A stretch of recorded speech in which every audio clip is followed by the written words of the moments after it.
Kolam Gelis is a pair of beautiful handmade wooden sandals.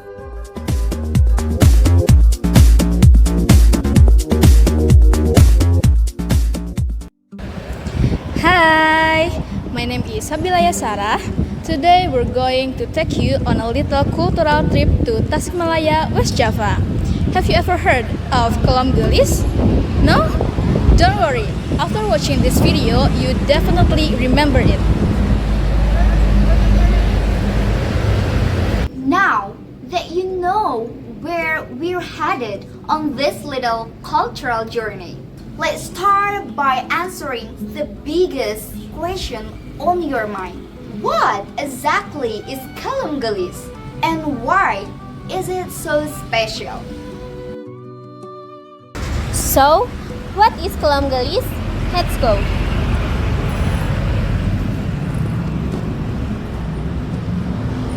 Okay guys, basically Kolam Gelis is a pair of beautiful handmade wooden sandals, but just trust me, it's not just footwear or ordinary sandals.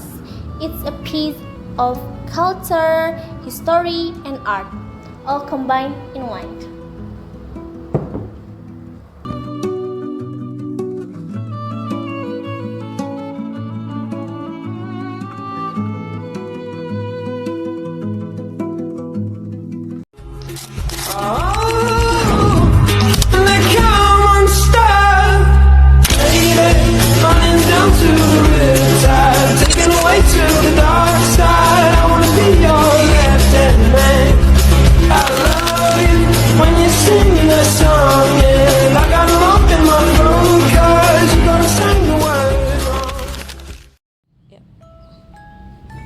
Once we understand that Kolam Gelis is more than just a pair of wooden sandals, it's time to uncover where the name itself comes from and how this tradition first began.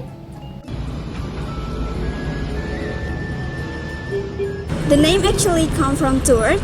Kelampen is Dutch for wooden sandals and gelis is Sundanese for beautiful. Put them together and voila, beautiful wooden sandals.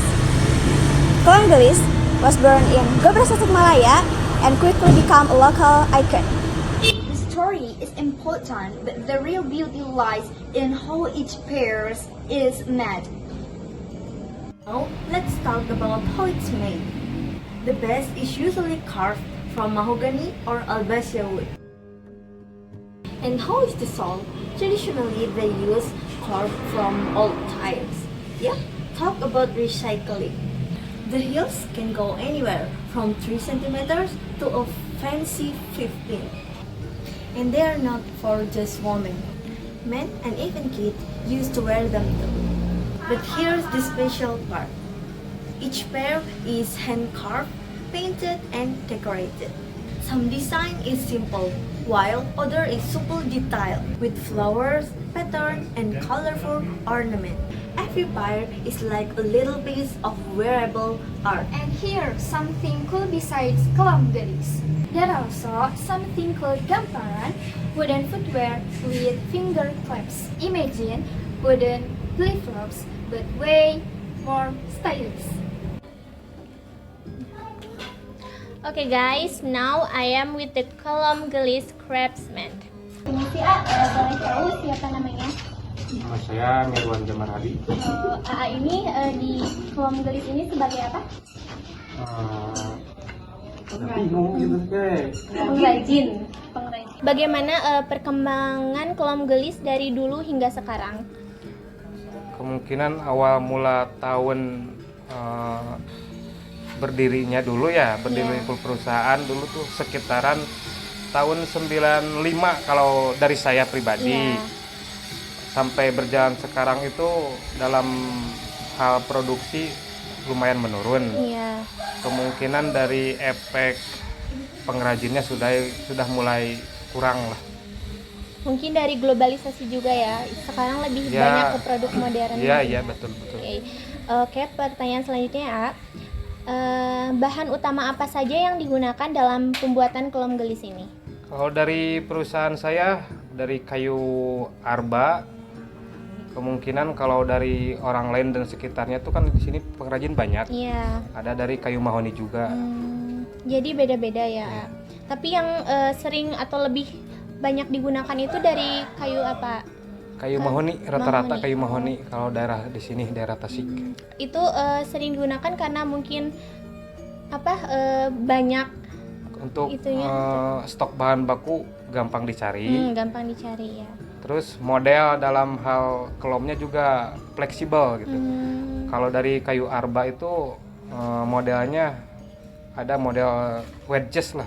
Nama kelom gelis kan itu kan nama lokal, Iya. nama lokal Tasik gitu. Kalau nama globalnya kan ada wedges, ada heel, dan ada sakila lah. Oh, iya. Banyak juga. Ya, lanjut saja ya. Berapa lama biasanya waktu yang dibutuhkan ya untuk membuat satu pasang kelom gelis saja? Kalau dari proses pengerjaan dari mola dulu bahan baku, dibentuklah, digambar dulu di pola untuk model yang standar dengan ketinggian 6 cm itu kemungkinan 3 sampai 4 jam sampai benar-benar udah jadilah, udah siap pakai gitu kan. Kalau untuk setengah jadi itu sekitaran 2 jam lah. Nah, untuk proses pembuatannya itu apakah mungkin di perusahaan dan pabrik ini masih menggunakan cara tradisional atau sudah beralih memakai teknologi modern? Untuk pemotongan kayu udah pakai mesin, tapi kalau proses penyerutan, pembentukan kelomnya tuh sampai sekarang masih manual. Susah untuk mencari teknologinya, susah. Iya.